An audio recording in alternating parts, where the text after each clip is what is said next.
De maneira geral, as pessoas experimentam drogas por curiosidade e as utilizam apenas uma vez ou outra.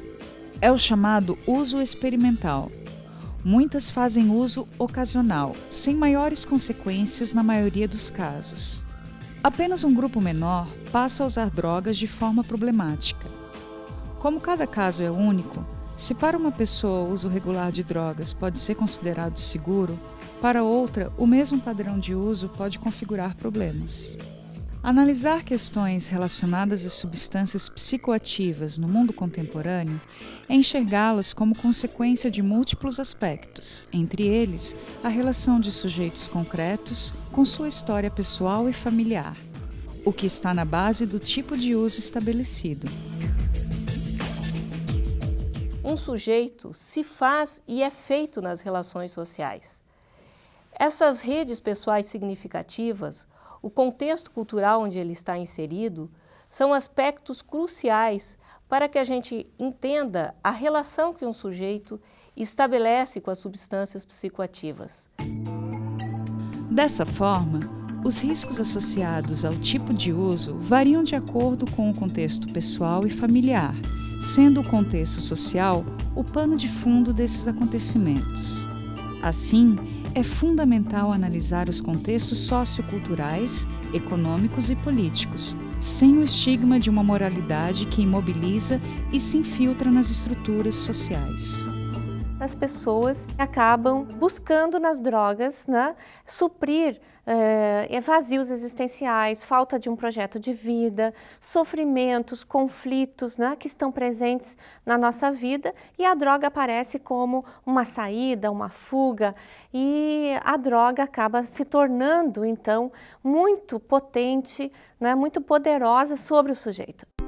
Os efeitos do uso dependem de um conjunto de fatores, como o estado emocional do sujeito, o contexto do uso e o tipo de droga utilizada. As substâncias psicoativas podem diminuir ou aumentar a atividade mental, bem como alterar a senso-percepção. As drogas elas podem ser depressoras, estimulantes ou perturbadoras. Além dessas características da substância em si, é preciso considerar que essa substância está na interação com um sujeito, num determinado contexto biopsicossocial. Drogas são substâncias psicoativas que podem alterar nosso grau de consciência ou estado emocional. As alterações variam conforme as características de quem, do que e do quanto se usa, assim como das circunstâncias desse consumo. Em geral, o uso se adapta a um sistema de valores e regras que produz efeitos subjetivos e sociais. A maioria dos usuários de substâncias lícitas ou ilícitas faz uso ocasional ou recreacional de uma droga, sem perder a capacidade de controlar o consumo. Mesmo assim, o uso ocasional não é isento de riscos. No país, cabe à Agência Nacional de Vigilância Sanitária, a Anvisa, definir quais são as substâncias de uso e comércio controlados e aquelas proibidas. Álcool e tabaco são as drogas mais consumidas no país e as que mais impactam os serviços de saúde, pelo uso abusivo ou consumo a longo prazo. Drogas lícitas que superam, e muito, o uso das ilícitas. O que se confirma com a estimativa do número de usuários de crack ou similares nas capitais do país, pesquisa realizada pela Fundação Oswaldo Cruz a pedido da Secretaria Nacional de Políticas sobre Drogas. Olhando as pessoas, saiu daquela ideia de que o usuário de crack era um usuário exclusivo de crack, então basta tratar crack e resolveu. Não, são poliusuários de uma série de substâncias. Essa presença da droga lícita, acho que foi uma surpresa, só se falava em ilícita e droga lícita, no caso de usuário de crack, tem extrema importância, né? Porque o crack ele é muito lesivo para a via respiratória, e se o cara faz isso, um uso pesado de tabaco, na verdade ele está somando dois efeitos.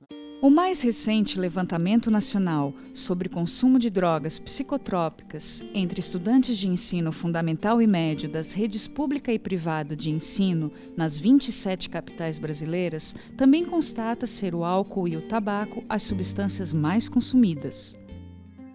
A partir dessa realidade, a Política Nacional sobre Álcool e Outras Drogas articula diversos setores e ações de forma descentralizada, entre estados e municípios, para atender usuários de todas as drogas, lícitas e ilícitas, e fortalece a rede de atenção às pessoas em sofrimento pelo uso de substâncias psicoativas, com investimentos que aumentam a quantidade e o leque de tratamentos oferecidos à população.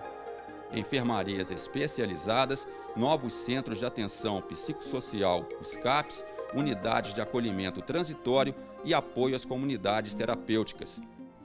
São 3 grandes eixos de atuação.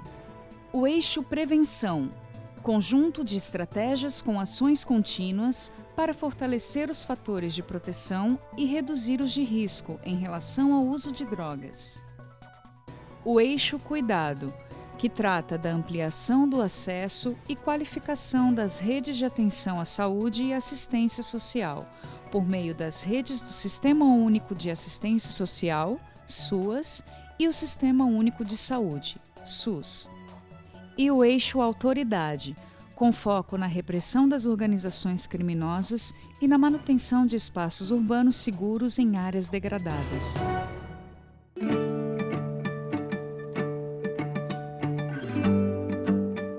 A melhor prevenção do consumo abusivo deve começar nos primeiros anos da escola. Isso contribui para que a experimentação, caso aconteça, seja adiada, com redução significativa dos problemas derivados do abuso de drogas na infância, adolescência e juventude. Os chamados fatores de risco sugerem maior vulnerabilidade em determinado grupo. Nós temos alunos usuários de drogas dentro da escola, encontramos já vestígios de drogas pelo pátio da escola, então nós temos que fazer algumas tentativas de ações para que esses alunos que já iniciaram seu uso abandonem e para que os demais não iniciem. Se há fatores de risco, há também os de proteção, aqueles que reduzem o risco do uso de drogas. O trabalho com habilidades de vida se mostra o mais adequado à lógica da promoção da saúde e ao empoderamento dos jovens. Na adolescência, tem muito costume jovens de fumar. A maioria deles já está fumando, então é bom pra gente pensar, às vezes uma pessoa oferece pra gente, antes eu não sabia como dizer pra ela, e agora não, eu sei, eu devo pensar, a gente até aprendeu a aula passada a dizer não, tipo, quando a gente aprendeu a testar o não, dizer que não, se expressar, então eu acho muito bom. Muitas das nossas crianças já vivenciam em casa irmãos, pais que usam drogas, porque não dá para eles só dizerem não, se afastarem, porque está dentro de casa, mas eles vão, de repente, aprender a conviver e conseguir reduzir danos mesmo, né? Que eles aprendam a conviver com o problema em casa, mas que não traga tantas consequências para eles. Eu acho que tem que ser um conjunto mesmo, família e instituições, né? Eu acho que a educação escolar é essa, é uma parceria, a família e a instituição escolar, não é um caso isolado, até porque isso vai influenciar realmente na sociedade futuramente.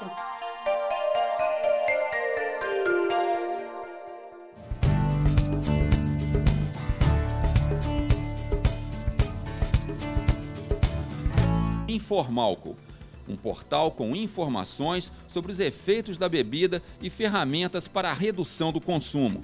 O portal, desenvolvido também no México, na Índia e na Bielorrússia, aqui ainda dispõe de um sistema de intervenção automatizada, pioneiro no país, o Beber Menos. Depois de se cadastrar, realizar uma autoavaliação e identificar o próprio padrão de consumo, a pessoa pode estabelecer metas para reduzir ou parar de beber. O sistema oferece uma série de vantagens. Disponibilidade de acesso ao serviço de qualquer lugar do Brasil. Não tem custo. O usuário não se expõe, pode até se cadastrar com nome fictício e participa em fóruns mediados por especialistas. A desvantagem fica por conta da facilidade de se abandonar o sistema de autoajuda. O Beber Menos já tem 800 pessoas cadastradas. É possível também curtir a página no Facebook ou seguir pelo Twitter. Hoje, o uso de intervenções automatizadas, ou seja, intervenções pela internet, é uma tendência global, em várias áreas que não só na área de álcool. Então, não só pela quantidade de sites que estão sendo desenvolvidos, mas pela quantidade de estudos que estão sendo publicados também nessa área. No caso do Brasil, existe uma grande vantagem. A quantidade de brasileiros com acesso à internet vem aumentando cada vez mais, né? E isso favorece o uso desse tipo de ferramenta tecnológica, né, no futuro. Em Sorocaba, a quase 90 quilômetros de São Paulo, o futuro de vários personagens está literalmente em jogo. Os perfis são variados.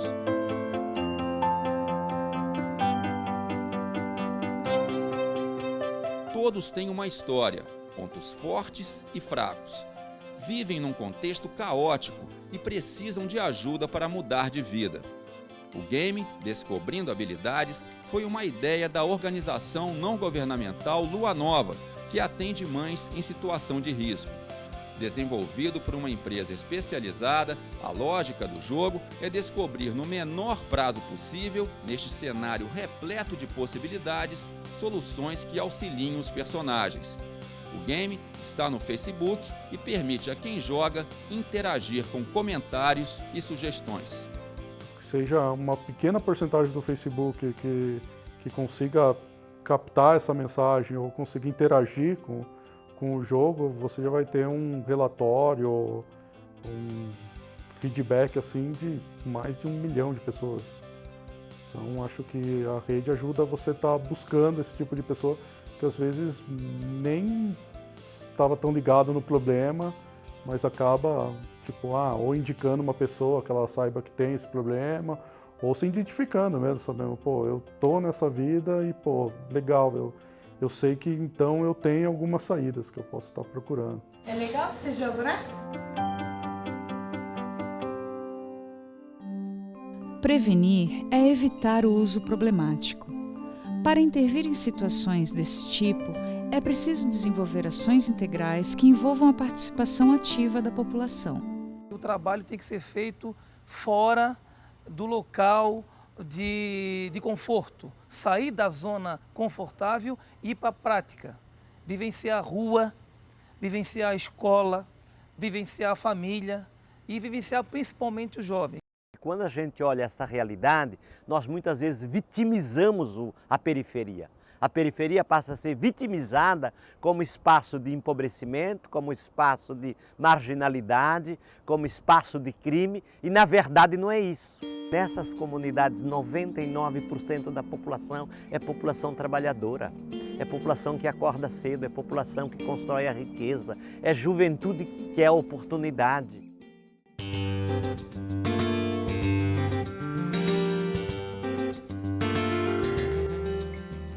Quando a situação exige o tratamento do usuário de drogas, o cuidado se dá na perspectiva da atenção psicossocial que se vale do tripé: acolhimento, vínculo e corresponsabilização.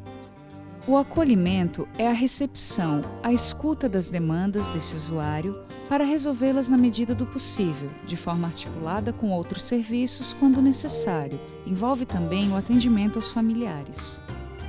O vínculo é um processo de desenvolvimento de confiança, compromisso e respeito que pode possibilitar ao usuário acreditar em si mesmo e construir novos projetos de vida, com a convicção de contar com a atenção e o empenho da rede de profissionais. A corresponsabilização faz parte da construção do projeto terapêutico singular com e para o usuário, tendo a participação cotidiana da equipe e da rede de apoio social. A partir do bom acolhimento, a gente vai se encaminhando na rede com que estamos envolvidos. Isso com o dependente. Quando o seu estágio de dependência é muito alto, que ele não consegue trabalhar por si, com tudo que lhe é oferecido, ele não consegue dar conta da sua dependência, aí nós encaminhamos para espaços terapêuticos. Os Centros de Atenção Psicossocial, CAPS, são unidades de saúde que dispõem de equipe multiprofissional para cuidar de pessoas com sofrimento ou transtornos mentais graves, incluindo quem tem problemas com o uso de álcool, crack e outras drogas. São serviços de portas abertas que acolhem, sem agendamento, novos usuários. Veja como funciona a rede psicossocial de Chapecó, município do oeste de Santa Catarina, no exemplo a seguir.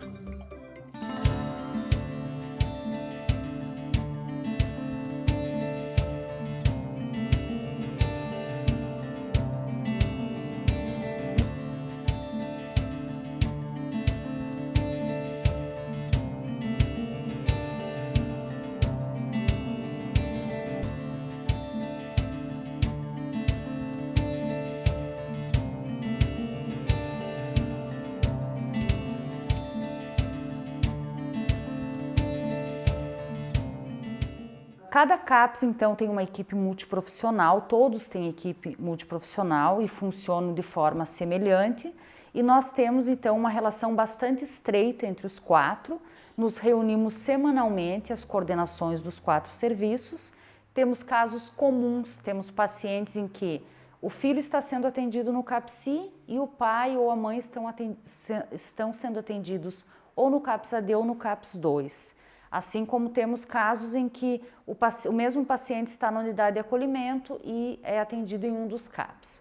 Então, essa conversa, esse laço que formamos com os serviços é fundamental para que a gente possa solucionar da melhor forma possível. Sabemos que nós precisamos tratar o nosso paciente na sua família, no seu território, aonde ele vive.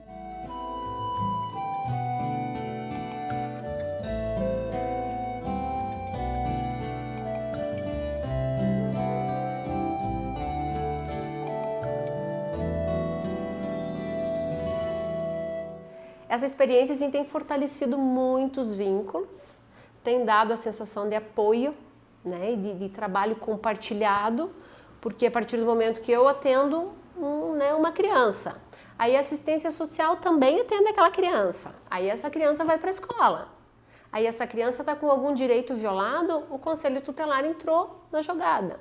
Aí às vezes as coisas são meio complicadas, muito graves, já foram parar lá no Ministério Público. E se cada um for fazer esse trabalho de maneira isolada, um não vai ficar sabendo do outro como é que está o andamento, né?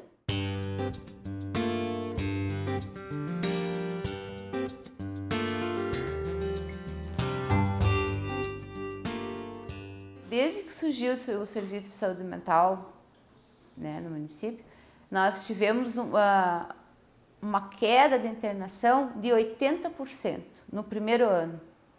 Nós temos aqui no serviço grupo de familiares que participam semanalmente, nós temos vários horários, para que a família também comece a repensar essa condição da dependência. Não é o sujeito só que está com problema, às vezes a família tem um problema grave e que alguém da família acaba assumindo essa condição de representação de um problema que é familiar.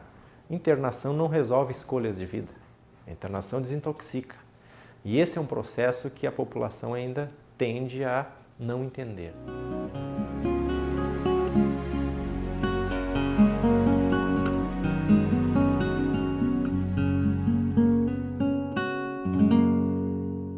É previsto um período de residência na unidade de até 6 meses. No entanto, eu acho que o que a gente contempla é o projeto terapêutico singular, quer dizer, a necessidade daquele residente, daquele indivíduo, para que a sua reinserção e a sua melhora possa ser contemplada e sem aquela ansiedade ou preocupação de onde ficar, né?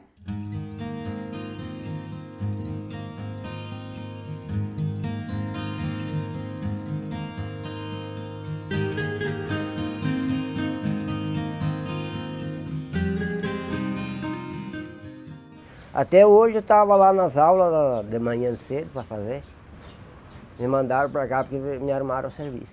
Se alcança o melhor resultado, então, não só tratando a doença propriamente dita, mas dando oportunidades para ele já nesse tratamento na rede de saúde mental, para ele já sair também muitas vezes com uma capacitação, então, para o retorno dele na sociedade.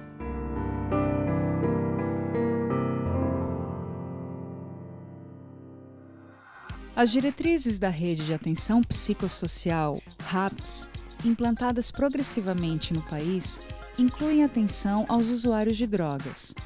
Mas para essa rede funcionar adequadamente, os serviços devem ter base territorial e comunitária quando se adequam à comunidade atendida, e não o contrário.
tem um quarto para dormir, tem uma cama para dormir, tem um banheiro para você usar, tem alimentação, certo? Você tem um abrigo, você já não é uma pessoa de rua mais. Eu sei que tem gente que está saindo dessa, entendeu? Que fumava 10 pedras por dia, hoje fuma uma e vai dormir e vai descansar. Tem gente que chegava, não dormia quando começou o projeto, não dormia, ficava só no fluxo e vinha. Hoje não, hoje tem gente que tem horário para chegar, não, vou dormir que amanhã eu tenho que trabalhar, entendeu? Fomos fazendo vínculos, aprendendo, tendo conhecimento com o pessoal, então a gente passou a conhecer a turma toda, então a gente conseguiu arrumar locais para banho, tudo, locais para alguns se alimentarem, que tinha alguns que era idoso, então tinha centro de acolhidas que nós fomos conversando, fazendo vínculo. Não tem como você tirar o cachimbo sem colocar nada no lugar, entendeu?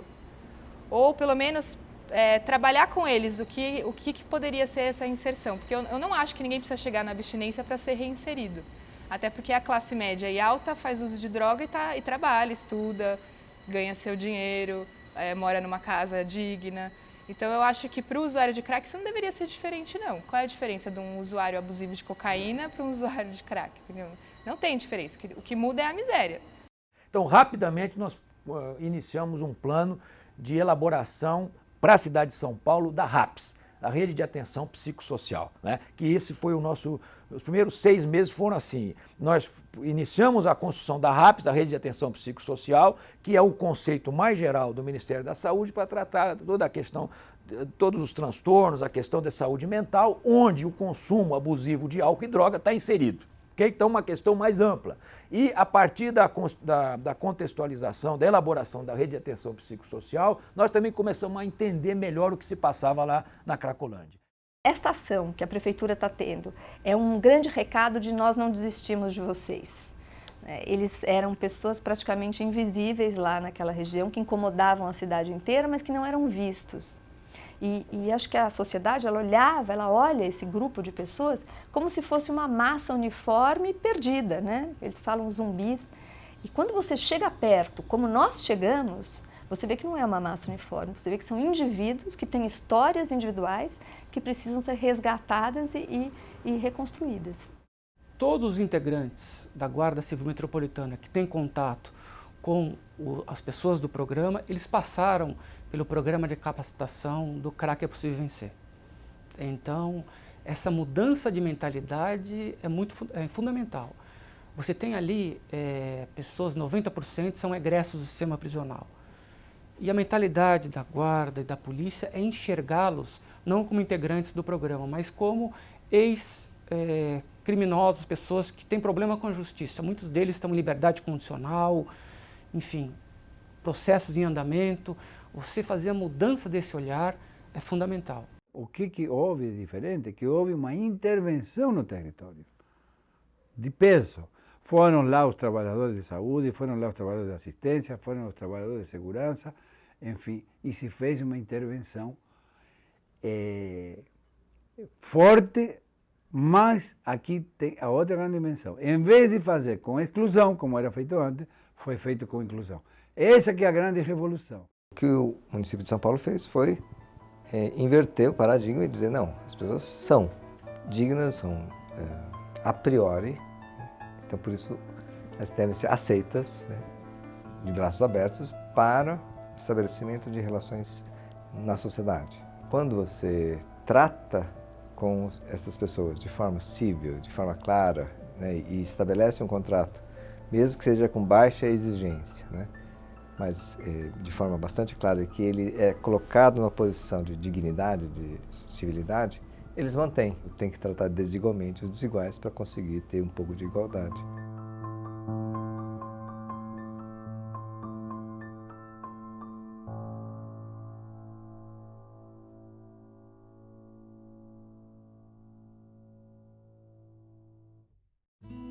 Ações de promoção da saúde, articuladas de forma intersetorial, têm mais possibilidade de reduzir vulnerabilidades.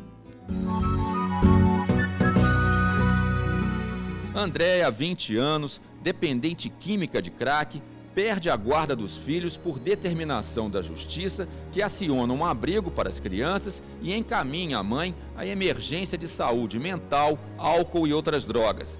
A emergência psiquiátrica identifica que Andréia precisa de tratamento mais prolongado, longe do lugar onde mora, na periferia do Recife, para sair do ambiente da droga e reorganizar a vida. Andréia perdeu, inclusive, toda a documentação, já providenciada pelo Centro de Referência de Assistência Social. Uma equipe do Centro de Atenção Psicossocial Álcool e Drogas confirma a necessidade de albergamento terapêutico. Andréia é transferida para um albergue feminino. Conforme o exemplo, se percebe como a rede integra vários setores, no caso, a justiça, a saúde e a assistência social. Mas ele retrata apenas uma parte da rede, que interliga outras áreas do poder público e da sociedade civil. Essa intersetorialidade na cidade do Recife se estende por 6 territórios, cada um com os equipamentos básicos para atender a demanda. No estado de Pernambuco, a divisão territorial é definida pelas gerências regionais de saúde.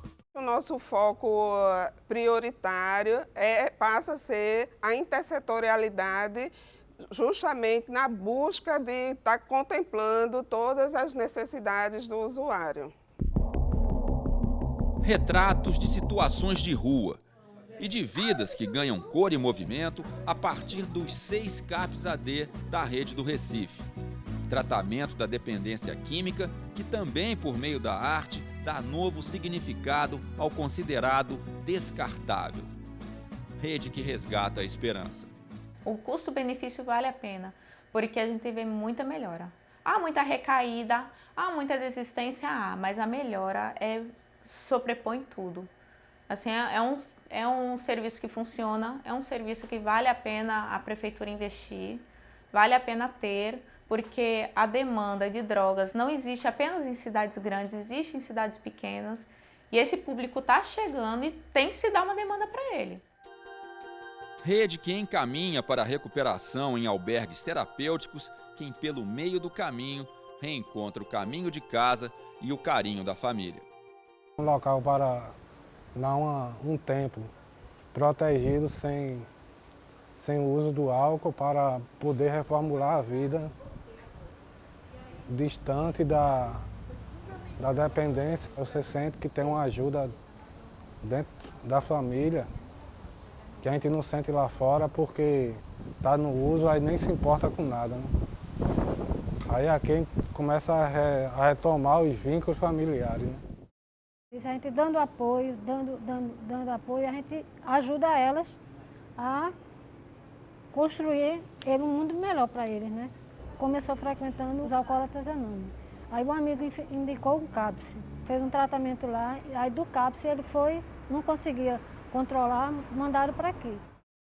A proposta é a gente construir junto com o CAPS, né, que já vem do CAPS, um projeto terapêutico. E a gente amplia esse projeto com o desejo do paciente, porque ele está mais próximo a gente, ele fica 24 horas, né? E aí a gente consegue que eles façam reflexões e tomem decisões a partir de mudanças de conduta. Rede que se articula e abre para o território das ruas a mais ampla das assistências em 2 centros de referência. O usuário, ele não chega com uma demanda só de assistência social, mas ele chega com uma demanda de saúde, de previdência, de trabalho. Então, nós nunca estamos sozinhos, nós sempre precisamos nos articular. Articulação com os redutores de danos, né, quando o enfoque é sobretudo a questão do consumo de álcool, crack e outras drogas. Articulação com a rede de saúde, né, para atendimento diversos. Articulação com programas de geração de renda e trabalho. Então é algo que precisa ser muito ampliado e precisa de um fortalecimento e dessa garantia de acesso, né, qualificado às demais políticas públicas. Que a gente construa junto com o usuário, junto com a comunidade, junto com os serviços públicos, junto com instituições, seja ela, né, de ensino, seja ela de futebol, esporte, para constituir realmente o acesso ao direito. Rede que reúne representantes das mais diversas áreas para se fortalecer cada vez mais. O Conselho ele tem um papel estratégico em articular, apoiar os gestores municipais e fiscalizar as ações da implantação da política de álcool e drogas nos municípios, exercendo seu papel de controle social. O que é fundamental é que a assistência ao usuário seja uma assistência, né, mais apropriada às suas demandas. Então, quanto mais a gente se aproxima dessa rede, melhor a gente pode responder essas demandas dos usuários nos serviços e dos gestores. Compreender que existe uma rede e se essa rede não funciona, precisa ser colocada em execução, precisa ser melhorada e se a rede não é suficiente, precisa ser ampliada. Enfim, a justiça precisa compreender isso, ela precisa se inserir nesse debate. Que o atendimento seja qualitativamente melhor, né? Então, o apoio para o cumpridor, o usuário, é muito importante, porque os serviços trabalhando juntos, a gente não bloqueia, não fecha as possibilidades dessa pessoa de chegar e ter acesso à rede. Rede que se estende dia e noite até as ruas para ofertar mais qualidade de vida a uma demanda das mais diversificadas. A partir da história desse sujeito que a gente vai começando a criar estratégias, começar a criar junto com ele a melhor forma dele estar melhorando a qualidade de vida dele. Não ver que ele deixe apenas o uso, porque esse uso, à medida que essa qualidade de vida vai melhorando, você vai deixando essa substância vai perdendo esse espaço tão grande que ocupou na sua vida. Trafiquei na comunidade chamada Santa Amaro, vários tempos, trafiquei no Coelho também, mesmo eu tendo sido um usuário de droga, tendo sido um morador de rua, mas foi dada uma grande oportunidade para a minha pessoa. E eu acredito que essa oportunidade seja dada a outros jovens, a outras pessoas, as pessoas têm condições de mudar.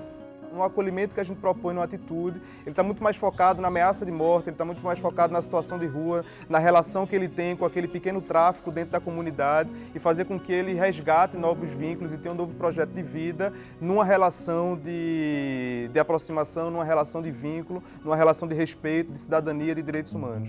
Para a gente poder estar acompanhando e dando resolução nesses casos, a gente tem que estar integrado. A gente não consegue mais ver saúde e assistência separado, né? A gente precisa estar integrado, porque esses dois equipamentos, e aí integrando também as outras políticas, como a educação, como saneamento, como cultura, fazer com que a rede funcione em prol daquele usuário. Então, a solução é integrar, é junto e misturado mesmo. Rede mais do que de instituições, rede de pessoas para pessoas. Rede solidária, rede cidadã.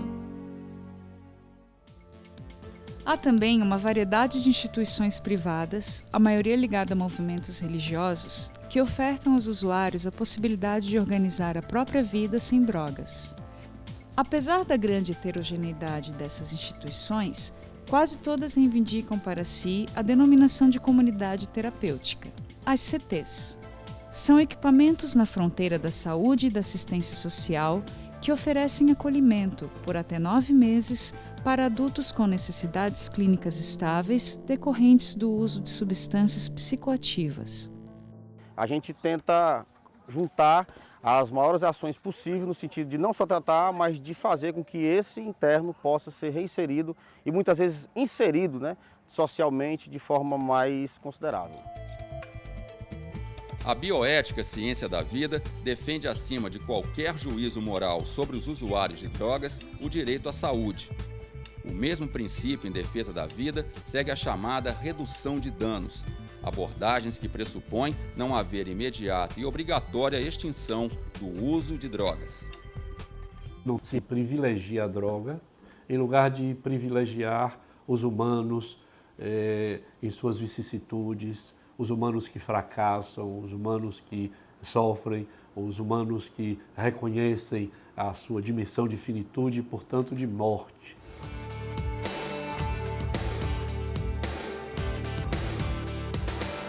Em 2006, a Lei nº 11.343, conhecida como Lei de Drogas, institui o Sistema Nacional de Políticas Públicas sobre Drogas, SISNAD, e diferencia os crimes e as penas aplicadas a usuários e a traficantes. Agora, o porte para o uso de drogas não está mais sujeito à prisão, mas a penalidades alternativas, como advertência sobre o efeito das drogas, prestação de serviços à comunidade, medida educativa de comparecimento a programa ou curso educativo. Ainda prevê ao usuário atendimento de saúde preferencialmente ambulatorial, de forma gratuita para tratamento especializado quando for o caso. As penas para o tráfico foram bastante aumentadas em relação à lei anterior. Todos os usuários encaminhados que frequentaram as atividades propostas a eles mudaram, de alguma maneira, o enfoque que tinham sobre a droga, né? Quer diminuindo o uso, quer aderindo a tratamento, quer alterando a forma de uso, mas sempre com um benefício, um ganho, qualquer que seja para o usuário. Outra mudança significativa ficou conhecida como Lei Seca, ao impor regras severas para quem dirigir alcoolizado ou sob efeito de outras substâncias, além de proibir a venda de bebidas alcoólicas nas estradas.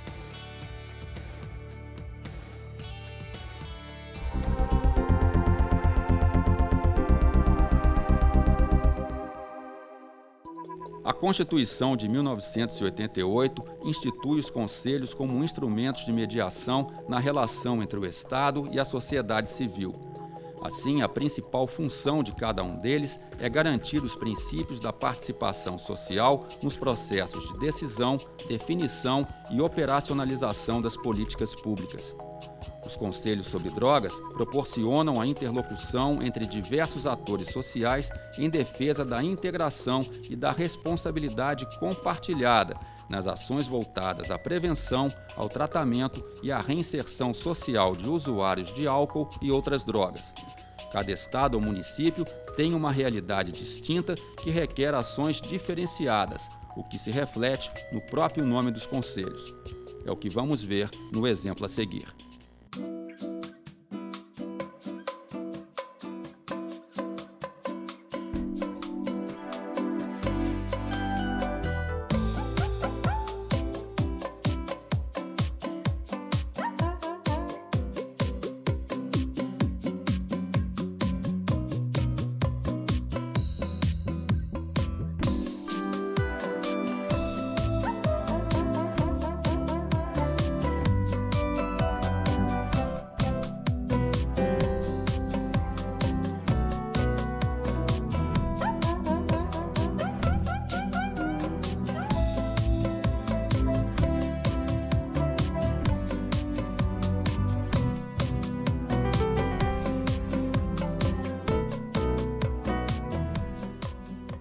O Conselho de Políticas sobre Drogas, no Conselho Estadual, tem um papel fundamental para que essa política possa ser feita, possa ser executada, como ela tem sido pensada, para atender realmente a demanda dos usuários. Aqueles que a política atinge, é fundamental que essas vozes sejam ouvidas. Elas não são as únicas vozes, de fato, da política sobre droga, mas é uma voz importante que deve ser ouvida tanto pelo conjunto da sociedade civil, os outros movimentos sociais, quanto pelo poder público que elabora essas políticas sobre drogas. A política estadual sobre drogas ela foi elaborada no âmbito do Conselho, a partir de um grupo de trabalho que foi formado. A minuta foi discutida à exaustão, através de audiências públicas. Nós colocamos sob consulta pública no Observatório da Universidade Federal da Bahia, do CETAD. Instituímos essa política pública e hoje ela é realmente norteadora de todas as ações da Superintendência e dos outros órgãos do Estado. A grande potência das políticas sobre drogas hoje no país remete à reinserção de populações excluídas pelo binômio pobreza-drogas. Inovação que passa, com certeza, pelo fortalecimento dos conselhos e da participação comunitária. Mas, acima de tudo, por um olhar que enxergue soluções para o problema de quem usa drogas a partir de uma dimensão verdadeiramente humana.